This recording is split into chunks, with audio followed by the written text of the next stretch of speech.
त्यांचं स्वागत करतायत। सर, खूप मोठ्या उत्साहात आणि आनंदाचे सर्व मुंब्र्यातले तरुण तुमचं स्वागत करतायत। विजय झाल्यासारखं वाटतंय का पुन्हा एकदा? नाही, थोडीशी खंत आहे की जेवढी संख्या असायला पाहिजे होती तेवढी संख्या नाही, ही खंत आहे। पण सर्वाधिक आहे, 50%पेक्षा जास्त आहे, हा एक आनंदाचा क्षण पण आहे। आता आपण मुंब्र्याच्या रस्त्यावरून चालतोय।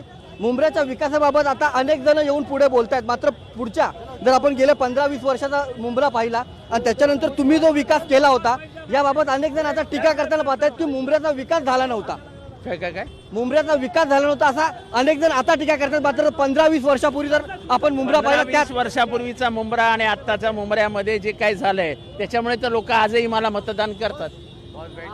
एक सर, MIMचं जे आता इकडे सगळं प्रकरण झालं, सहेर शेख ज्यांनी यासोबत सगळी टीका केली किंवा त्याबाबतचं वक्तव्य केलं, एखादी लहान पोरगी बापाकडे चॉकलेट दिया असं म्हटल्यावरती ते चालतं ना मीडियामध्ये,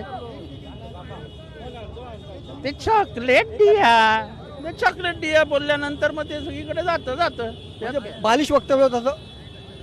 त्याच्यापेक्षा काय होतं, त्याच्यापेक्षा जास्त काय होतं? आणि यासोबतच आता मुंब्रा हिरवा करणार, महाराष्ट्र हिरवा करणार, देश हिरवा, असं मग ते त्याचा अर्थ कैसे शर्मिंदा किया पुरे मुंब्रा को, याचा अर्थ